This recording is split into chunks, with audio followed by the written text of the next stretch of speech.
Alors, on va commencer avec un premier petit jeu.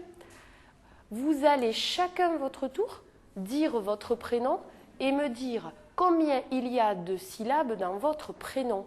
Combien il y a de morceaux de mots dans votre prénom. C'est pareil. Hein? Alors, Tatiana, tu commences? Tatiana. 3. Mélina. 3. 3. Laurie. 2. Marie. 2. Paul. 1. Heidi. 2. 2. On va jouer, vous savez, au jeu de la course aux syllabes. Il y a 2 coureurs par équipe et un sauteur.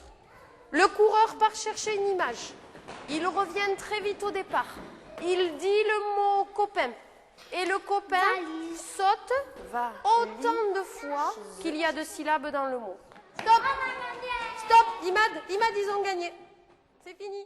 Maintenant, on va faire le même petit jeu, mais je vais vous donner une image. Je vais vous montrer une image. Je vais montrer une image à Tatiana. Elle va trouver combien il y a de morceaux de mots dans cette image.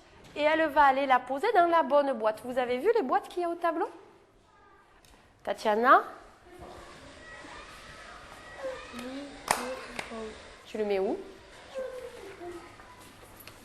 D'accord. Biberon. Le tape ensemble parce que c'est allé vite là. Elle a fait vite. Biberon. Combien il y en a? 3. Elle l'a mis dans la bonne boîte? Oui, tout va bien. Vous savez que la maîtresse, là, elle a vos prénoms et elle marque quand vous y arrivez, comment, etc. Pour voir si chaque fois vous y arrivez à faire plus de choses, si vous faites des progrès. Vous allez bientôt partir au CP, vous êtes des grandes sections, et au CP, vous allez apprendre à lire. Pour apprendre à lire, il faut savoir faire plusieurs choses. Il faut aussi connaître les lettres, etc., le bruit qu'elles font. Et il faut se servir aussi de ses oreilles, comme on fait dans ces jeux. Et ça vous aidera. Ça vous apprendra pas à lire, hein, mais ça vous aidera à apprendre à lire. Donc c'est important ce qu'on fait là. Je vais vous donner une image entière, d'accord? Et quand vous allez la défaire, l'image, vous me dites les morceaux que vous enlevez. Allez, vas-y.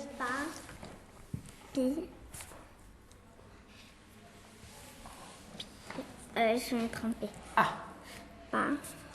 Papillon. Maintenant, on va le faire à l'envers. Alors, je mets plein de morceaux sur la table et chacun votre tour, vous allez mettre ensemble les morceaux de mots et reconstituer le mot. Michael, à toi. Qu'est-ce que tu as trouvé, toi? Cheval. Et ça fait? Cheval.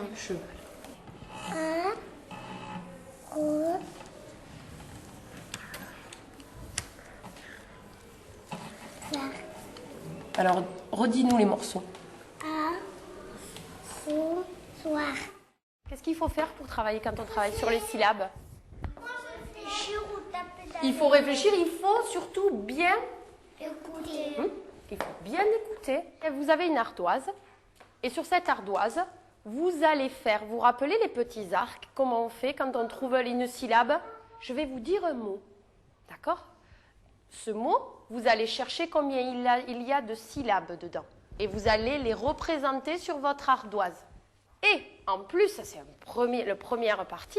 La deuxième partie, c'est que la maîtresse, elle va vous donner une syllabe modèle qu'on va avoir mis dans sa tête.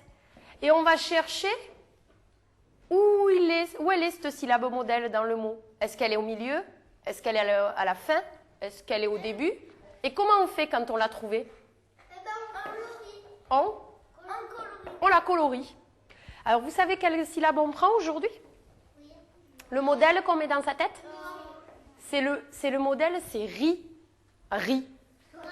Eh bien, le premier mot que je vous demande de mettre sur votre ardoise, c'est souris. Tu entends où le modèle, Tatiana? On va faire ensemble. On va le faire ensemble. D'abord, dans souris, combien vous avez trouvé de morceaux dans souris? 2. Regarde, Tatiana, je le fais. Souris. Il y avait 2 syllabes. J'ai vu que tout le monde avait fait 2 syllabes. Ça marche. Et toi, Michael, viens me montrer. Combien tu as fait de syllabes sur l'ardoise? 2. 2. Et laquelle tu as coloriée? Celle-là? C'est la première ou la deuxième? La deuxième. La deuxième. Tu l'as entendu où, le riz? La syllabe riz? Tu l'as À la fin. À la fin. D'accord.